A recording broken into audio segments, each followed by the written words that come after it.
You may be seated. Mr. Gessler, are you ready to proceed? Yes, ma'am.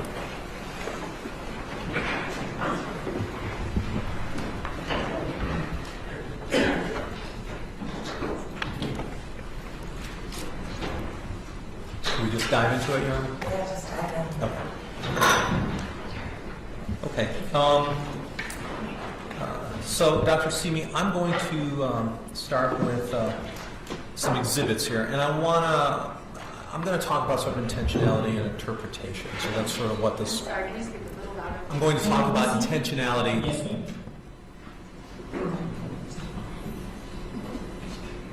Let's try that again.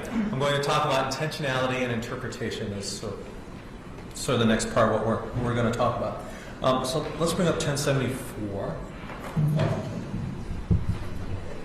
Okay. So, Dr. Simi, I'm going to start with some exhibits here, and I'm going to talk about some intentionality and interpretation. So that's sort of what this. I'm going to talk about intentionality. Can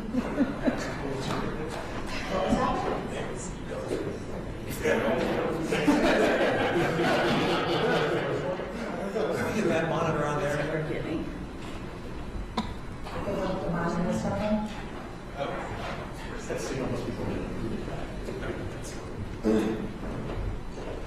That was a trick question there for a second.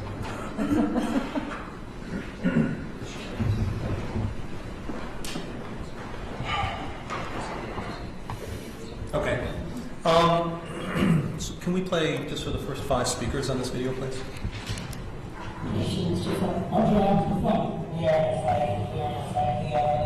Democrats are fighting as hard as we can. Democrats are standing up to fight. So you heard a number of speakers use the term fight, correct? That's correct.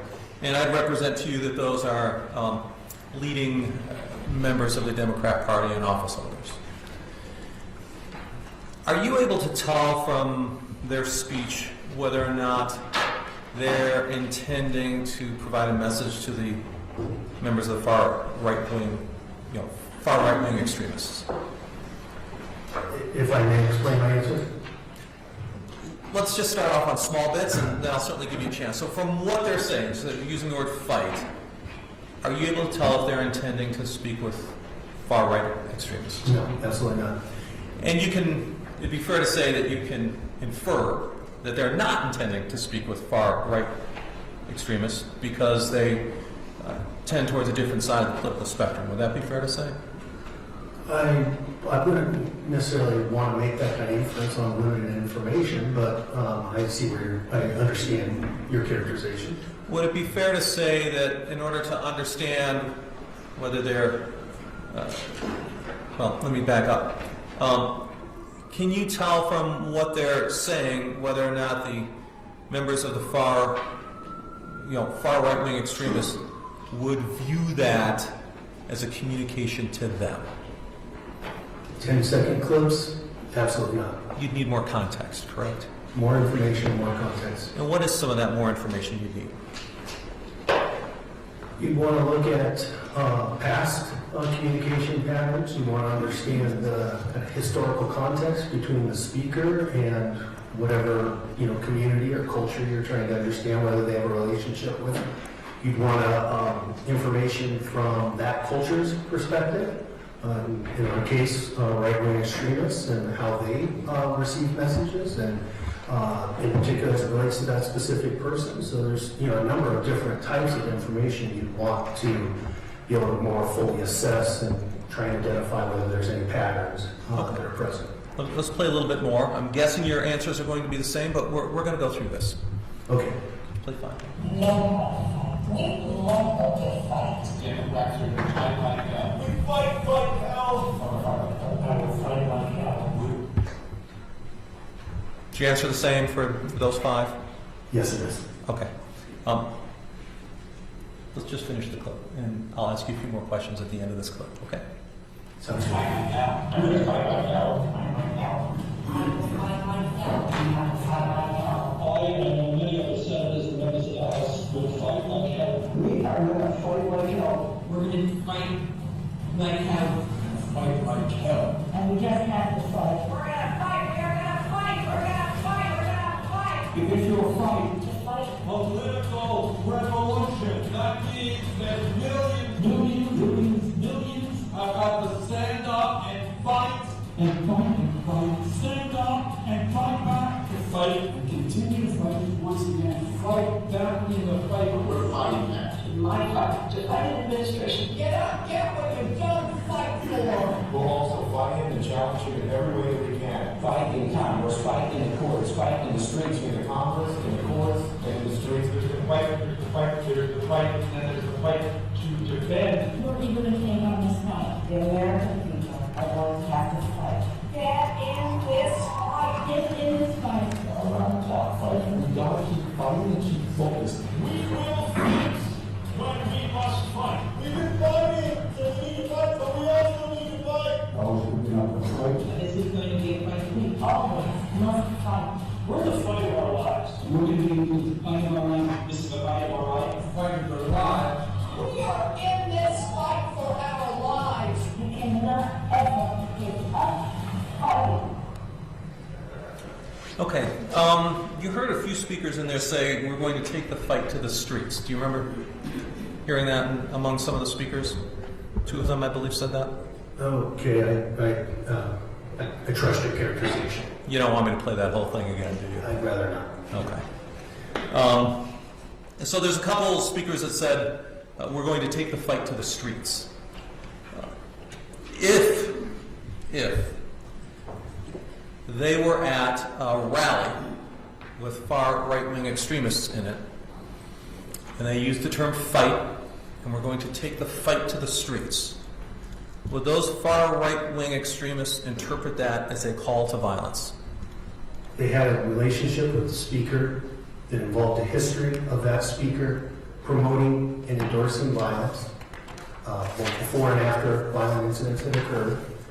Had developed a relationship, signaling various things that were important to that community, that culture, signaling things in terms of their support for various grievances, using language representing threats as existential in nature and requiring violent action. If all of those things were present, then yeah, quite possibly they would interpret it in that fashion. Okay. And if those things weren't present, it's unlikely they would interpret those terms, fight and take the fight to the streets, as a call to violence, correct? It's always hard to predict. You take something out of the equation again. That if you're just saying in isolation one thing, and if that one thing's not present, then yeah, that would make sense that it would have a substantial influence in terms of a lack of action that might not be taken. So let me give you a hypothetical. Let's say there's a speaker, say one of those speakers in there that says, we're going to fight like hell and we're going to take the fight to the streets. That's what they say. And they say that at a big rally, and that rally has far-right extremists in it. But they don't have a history of promoting violence, at least none that the right-wing speakers know of. And they don't have any perceived relationship with the far-right-wing extremists. So they don't have those two factors. Would that be considered a call to violence? What are the other contextual factors present? And that would make a big difference too. So again, some of these hypotheticals, when they're asked without enough information, it's hard for me to answer that question. It would depend on what's the context of that speech that's being given. Why were they saying certain things? What was it related to? The audience is going to receive, even with the lack of information, you could still imagine that our audience would receive certain calls to action in a particular way, depending on the situation. Okay. Let's take a look at a few more videos. And I think they'll provide a little more context, but perhaps not enough. So we'll talk about that. Okay.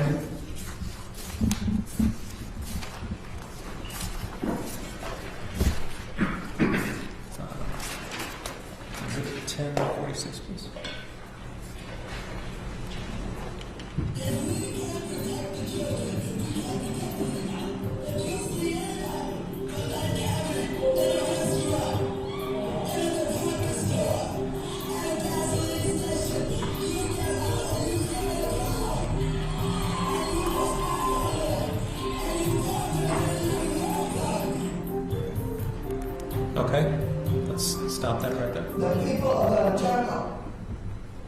So, so you see the woman in there, and I'll represent you that she's a congresswoman, and she's speaking to a crowd, and she's telling them, the crowd, to push back and make people not feel welcome there, and people are cheering her on. Is that a call to violence, or would you need additional contextual information? It would, one of the factors that would be important in terms of contextual information are there individuals and groups present in the audience that have known violent histories for committing acts of political extremism, violent political extremism? Saying, making a statement like that with a crowd that has that known history is different than saying those things in a crowd where that's not present. Okay. So, this is Congressman Waters. She may or may not know if people have that history, or who have that history in that crowd. Okay. So you're saying, well, maybe it's a call to violence if there are people with that history in the crowd, and maybe it's not a call to violence if there's people without that history in the crowd. Is that a fair characterization? That would be one aspect. We're only talking about one aspect, though. So what other aspects would I need? Well, I would go back to what we just discussed, which is the history in terms of relationship between the speaker and members of the audience. Okay, great. Let's go. Let's look at number 147.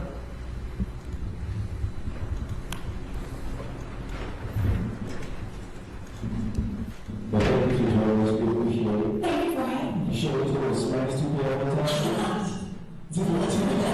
But anyways, City President, Mr. Warren. 2020 presidential candidate Elizabeth Warren. Okay. So they're joking about smacking people there, and she's laughing at it.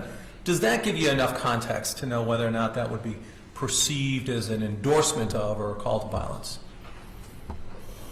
No, it really doesn't. I mean, again, it's a fairly short clip. I'm not familiar with the speakers as far as the radio hosts. There's just not much contextual information for me to say much about. Okay. Let's look at number 1048, please.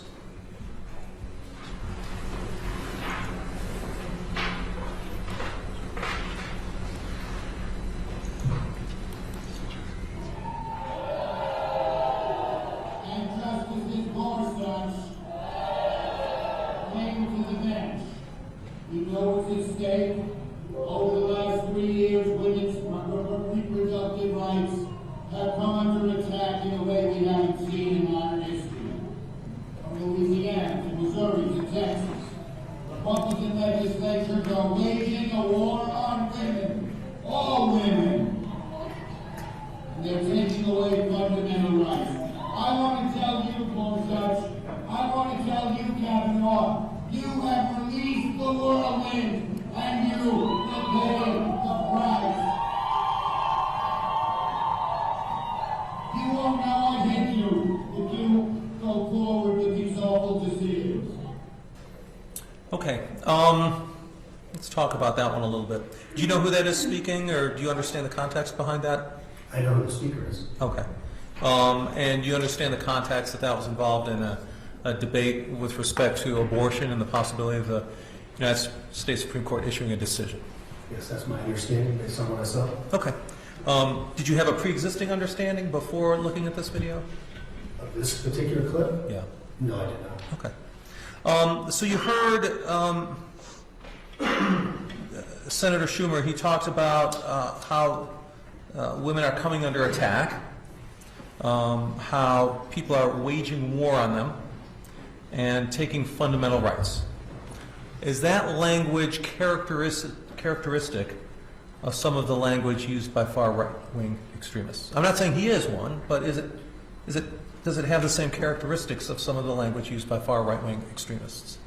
One of the things I would want to know more about in order to more fully answer your question would be the history of the speaker's use of the term war, and whether there's evidence, basically, that would suggest that the speaker really believes that a literal war is taking place and that some type of action is required, or whether the speaker is using a more kind of figurative type of term in terms of war. So without that information, then it's really hard to assess kind of how the speaker is using that term more. Okay. Does the speaker using the phrase, "we're coming under attack," does that create a sense of self-defense does that create a sense of self-defense among the listeners? It could. Again, how the history of the speaker's use of the terms and their understanding of the terms, how they've used it in the past, whether they've used it in the past, these would all be important, kind of, again, contextual factors to look at. So you can't really tell just looking at the words. I don't think there's a social scientist in the world that would say you can take just words at face value. Context is always important, whether we're talking about violence or otherwise. Okay. Let's take a look at clip 1054, please. I have not wanted to get into, you notice in the national press, talking about Trump's behavior, his personal behavior. But what he says he did is a textbook definition of sexual assault. And think about this. There's more than that. He said, because I'm famous, because I'm a star, because I'm a billionaire, I can do things other people can't. What a disgusting assertion for anyone to make. The press always asks me, don't I wish I were debating him? Don't I wish we were in high school I could take him behind the gym? That's what I wish. Okay. When I believe he was President Joe Biden. He may have not been president yet at that clip. But at the time, I'll call him President Joe Biden, although I don't know the time, out of respect. At the time he made that comment, could or would that have been interpreted by far right-wing extremists as they call the violence? Well, let me just first say that I think one of the contextual factors in looking at that statement is he said, "I wish I were in high school." So that I think is an important aspect of the statement in terms of understanding. Would far-right So extremism... let me interrupt you a second. Couldn't him saying, "I wish you were in high school," be treated as a case of plausible deniability, almost like a joke to mask his violent tendencies? That is possible. Again, with more Okay. context, we can make a better determination. So it would require context to understand whether he's engaged in, is that doublespeak or front-back behavior? Double speak. Double speak. But front and backstage would have other application. Okay. So we would need context to understand whether one of those two methods of communication were to apply. Yeah, I hate to sound like a broken record. We'd want to know whether there was a relationship between Joe Biden and far-right extremists such that there had been a pattern developed where you would have far-right extremists who would understand certain things in a certain way based on the speaker's words. Okay, great. I'm not going to subject you to any more of these types of videos, so thank you very much for that. Let me move on. I want to go to the, there's a demonstrative exhibit picture you used, picture number 4, if I remember correctly. Do you remember looking at that? Yes, I do. Okay. I want you to look at that picture on the left. Okay. I'm guessing, and I'm wondering if this is your opinion as well, that those are two people fighting? Does that look like two people fighting? When you say two people, you're referring to, on my left, a person in a kind of light blue-colored shirt that's holding the flag that appears to be as a weapon, using it as a weapon. And the person in the green, correct? And the person in the green. Okay. To me, it appears that the person with the blue is getting ready to, I guess you might say, stab the person in the green with the flagpole. Okay. And the person, well, let's look at those people. So the person in the blue has a helmet, right? Yes, that's correct. And the person in the green has a gas mask on. It appears to be, yes. Yeah, so it looks as though maybe they both prepared for violence. Would that be fair to say? I think that's fair. Okay. And the person in the blue, and I see what you're saying. It looks as though that person's preparing to stab, but I had wondered, it'd be fair to, it could be that that person in the blue had just, was pulling the flag away from the person in the green trying to grab it. The person in the green's their arms are outstretched, right? Yeah, it appears that way. Okay, so it could be that they're, and I don't know if it is, but they could be trying to pull it away from the person in the green. That's a fair interpretation of that photo, isn't it? That's fair in this particular photo. I will say that. Well, let's just stick with the photo. I'll let you explain. I'm not going to entirely cut you off. Sure. And it could be that the person in the blue is preparing to try and stab the person in the green, or hit the person in the green with that flagpole, and the person in the green is sort of reaching out to defend themselves. Could that be the case? Yes. That could be the case. And it could be maybe that the person in the green has swung that flagpole and the person in the blue caught it and the person in the green just released it. That could be an interpretation. That could have been what happened. Yeah, it could be. Yeah. So from that photo, we're not really sure who's the instigator of the violence, whether it's the person in the green or the person in the blue, right? That's correct. Okay. And from what I could tell, just looking at the attire, I mean, the person in the blue, I didn't, see any like a 1776 emblem or Betsy Ross that we had talked about that would necessarily indicate that that person in the blue was or is a member of a far right-wing extreme group. I mean, is there some attire that, it looks like it's a woman. I mean, it's she, long hair. It looks as though that in the back. I could be wrong. But you'd agree with me, there's nothing in that person's attire that signifies them as a far right-wing extremist. Other than the fact that they attended Unite the Right rally, which was attended by far right extremists. Right. That's fair. Yeah. So the context, where they're located, but not necessarily their attire themselves. No. Some people at Unite the Right had more kind of group-specific attire. Many others did not. That was pretty common that day. And you'd agree with me, same with the person in the green. There's nothing necessarily in their attire that signifies that they're a far right-wing extremist or a member of that group. You'd agree with me on that? I would agree with you. Okay. So you had talked about, we can turn that off for a second. You did say I could explain a little bit. Is that All right, I'll let you explain. Very Go ahead. briefly. The reason I selected that photo is because dozens of people were assaulted by far-right extremists that day using various weapons, including flagpoles. Okay. And that's documented thing. Okay, and so you selected that photo? To be representative of the type of violence that happened at Unite the Right that was committed by far-right extremists. Okay. Now, did you attend that rally? No, I did not. Were you observer of the rally? No, I was in Montreal at the time. Okay. So you were out of the country during the rally. Correct. Let's talk about you talked a little bit about the Million MAGA March, is that correct? That's correct. Okay. And there was a video where a car that you said was President Trump's motorcade drove through it? That's my understanding. That was your understanding. And what's that understanding based on?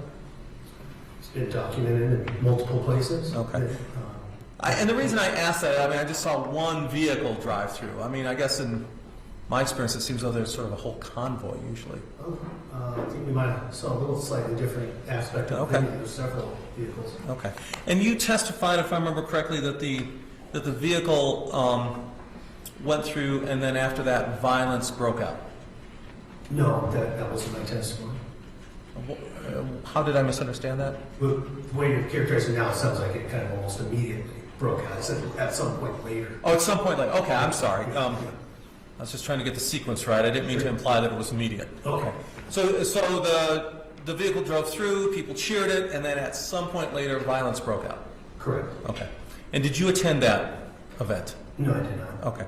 Now, you also, there was a tweet in which President Trump said that Antifa, I think he called them scum, but he said Antifa attacked and they were driven off. and then later other people attacked.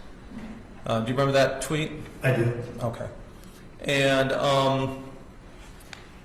I remember your testimony very clearly because I tend to do a fair amount of writing. I mean, that's all that lawyers produce is words and hot air. And so I'm always sort of keenly attuned to the passive tense. Okay. And you said that after President Trump's motorcade drove through, sometime later, it turned violent. Were you there to witness who instigated violence? I was not present at that event. Okay. Is it your testimony that members of far-right extremists started attacking people? It's my testimony that members of far-right extremist groups like the Proud Boys committed acts of violence that night. Okay. Is it your testimony that they were defending themselves from an attack from Antifa? It's my testimony that President Trump framed it that way in the tweet. Okay. But we don't, at this point, at this point, where you are now, you don't know who may have started the violence.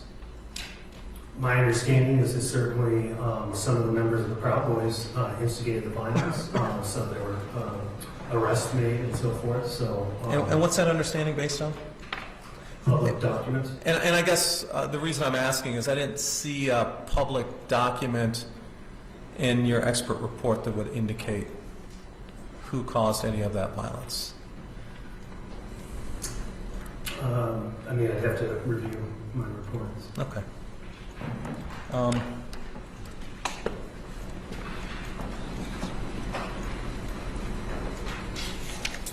Let's talk about that Million MAGA march.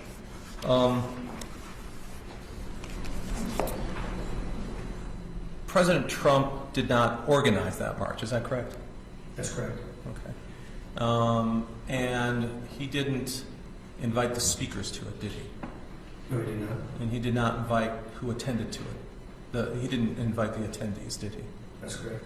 The only thing he did was drive through it, correct? Presidential motorcade, correct. Okay.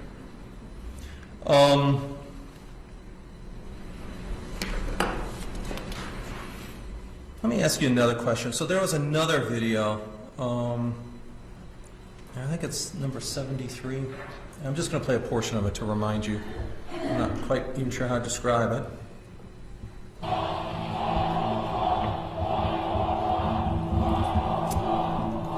right, let's just put it on pause then. So you remember talking about this video? Yes, I do. And you said that was posted on the Donald.win. Donald Win. Yeah, Donald.win. Donald.win website. Yeah, it's a website of sorts. It originally started as a subreddit and then got mirrored and turned into more of a website. Okay. But that's not President Trump's official website, is it? That's correct. And it's not his personal website. That's correct. And there's no evidence that he put it on there, is it? No, I didn't testify to that. No. And you testified that there was some traffic or other postings or conversations on that website? A substantial amount. These are large sites that have, for years, had a substantial amount of extremist, right-wing, far-right extremist posts, including ones of violent nature. And there's no post on that website from Donald Trump, is there? Not to my knowledge. Okay. In fact, there's no evidence that President Trump's even aware of that website, is there? I mean, I'm not inside Donald Trump's mind in terms of what he's aware of in terms of specific sites, but I can tell you that, as indicated in the report, that there was a specific situation in terms of some of Trump's advisors, staff, that involved some of the posts on that particular site as it related to January 6th. And certainly there were a number of posts that specifically addressed the plans to commit violence January 6th. Now, was one of those posts by Steve Bannon? You had mentioned a comment by Steve Bannon. I don't remember if you said he had posted on that website or it was us. No, when I referenced Steve Bannon, it was in regards to comments he had made about claiming victory no matter what the election results were. Okay. And do you know the relationship between Steve Bannon and President Trump? I know he served initially as his primary campaign manager, and then after Donald Trump was elected president, he served as a White House advisor. Okay. And that they're, at least according to Steve Bannon, have maintained communication. So Steve Bannon claims that he's maintained communication with President Trump. I've heard in the public record him make statements in regards to that. Okay. Would it surprise you if to learn that President Trump had fired Steve Bannon? No, I recall that. Okay. And do you recall President Trump saying Steve Bannon has nothing to do with me or my presidency? When he was fired, he not only lost his job, he lost his mind. Do you remember President Trump saying that? I do recall that. Okay. So you remember President Trump disavowing Steve Bannon, correct? Yes, correct. Okay.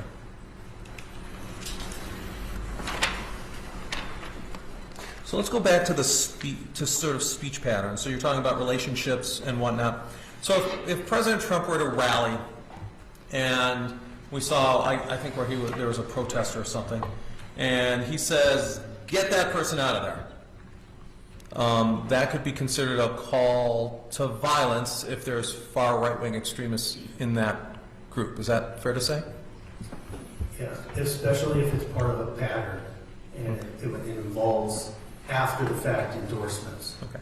And then if he said, "Get that person out of here," and then like a few seconds or after a pause said, "But don't hurt him," would that "but don't hurt him" in your view be plausible deniability? It certainly could be. Yes, again, we'd have to look at the specific instances and the context, but that statement could serve certainly as a means of establishing plausible deniability. Okay. And so I'm going to give you a well, let me ask you. So let's say President Trump said, "Get that person out of here, but don't hurt him." And then members of the crowd push that person out and rough them up a bit, injure them a little bit, somewhat. Would that change your opinion? I'm sorry, can you?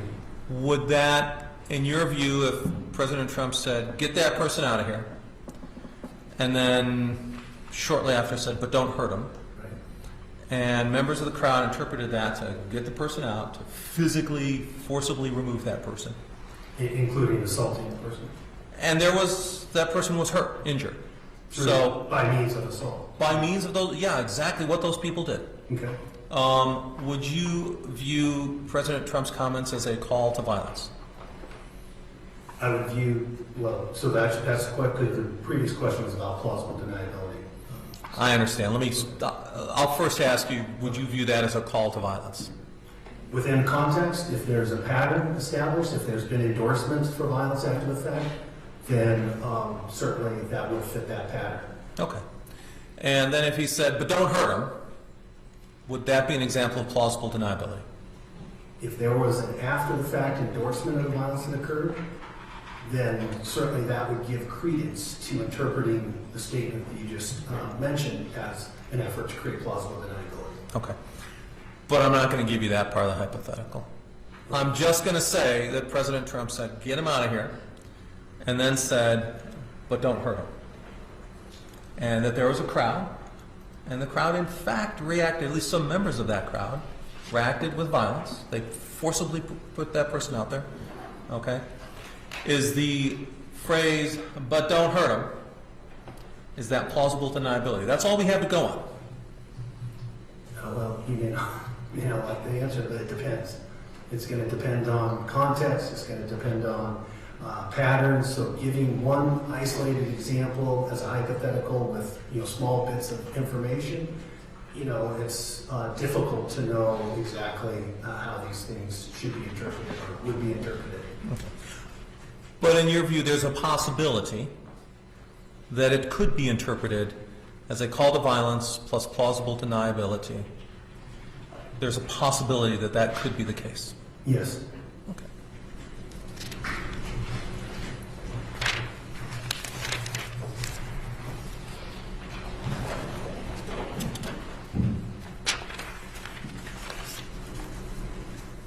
Okay, and so I want to draw your attention to January 6th, or the events leading up to and surrounding January 6th. So you testified about a number of tweets, and one of the tweets that you testified was President Trump tweeting, "Come to January 6th, we'll be wild." You remember that? Yes, I do. Okay. And when I say come to January 6th, I'm paraphrasing that. But he was trying to drum up support, and the last part he said, "We'll be wild," right? That's correct. Okay. Was that phrase, "will be wild," a call to violence? By itself? Is that what you're asking? I'm giving you the tweet. I can bring it up again if you want. Not necessary. Okay. Was that tweet in and of itself a call to violence? It was, for far-right extremists, they wouldn't understand it in and of itself. They would understand it within the context of a pattern in that respect. Certainly it was interpreted that way, as a call to violence. Okay. So, knowing what you know of all of President Trump's and the far right-wing extremists, their respective activities leading up to the day where he said, "We'll be wild," your testimony is that the far right-wing extremists certainly interpreted that as a call to action. That's correct. Okay. Do you have evidence that it was President Trump's intention to call them to action? My opinion is not addressing that issue. Again, I'm not in President Trump's mind. I can tell you about the patterns that have been observed by myself and other scholars as it relates to issues in terms of far-right extremists in these issues. I can tell you what I've observed in terms of patterns specifically related to President Trump and his relationship with far-right extremists. Okay. So your testimony today, then, it's fair to say, is really sort of limited to how far right-wing extremists interpreted President Trump's remarks. It's referencing that, but it's also certainly part of observing a pattern. It's not just observing what far-right extremists do, but also what the speaker, the sender of the message is doing too. And so that's part of the pattern. The pattern's not just the far-right extremists and their response, but also the messages that are being sent, the things that are being done, the acts that are taken, the words that are spoken. All of that's part of the pattern as well. And what you just said is that it's beyond your opinion today as to whether or not Trump intentionally sought to mobilize people to violence on January 6th. Is that right to say? I can say that he expressed a consistent pattern of messages over time that encouraged violence. He expressed messages over time that endorsed violence. And that's very, I think, clear in terms of this pattern. Okay. So, on January 6th, you saw his speech, and you saw where he said, "Go down there and march peacefully and patriotically to the Capitol." Remember that part of the speech? Yes, I do. Okay. And your testimony is that or your conclusion, and tell me if I'm wrong here, your conclusion is that the far right-wing extremists interpreted that to be plausible deniability because of this past history and because your belief that President Trump had aggressive language that outweighed the peacefully and patriotic statement. Those two factors, the history and the outweighing of the peaceful and patriotic. Is that correct? Those are two, very critical factors. I think that's a fair characterization.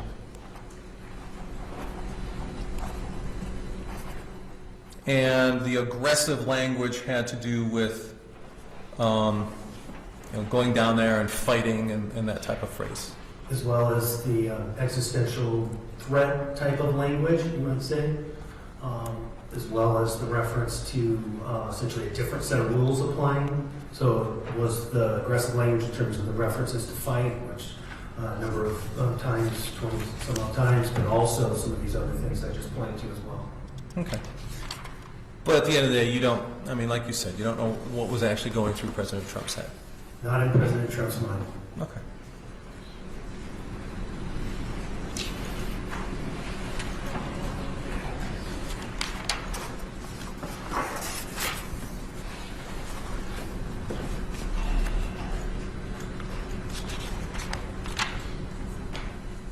Excuse me one moment, Your Honor. I think I'm almost done.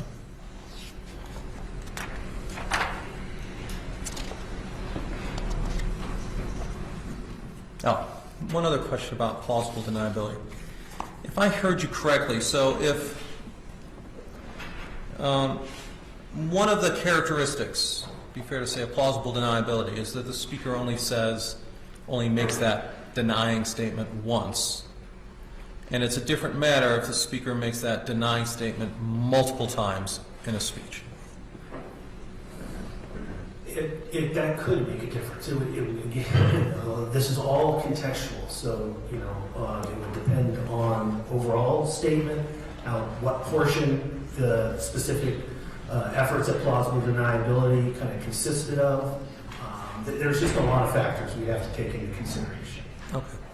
So it'd probably be fair to sum up your testimony as saying, look, when someone makes certain comments or speeches, to understand the impact of that speech, you need to understand not just the words that are used, but the contextual factors, of which there can be many.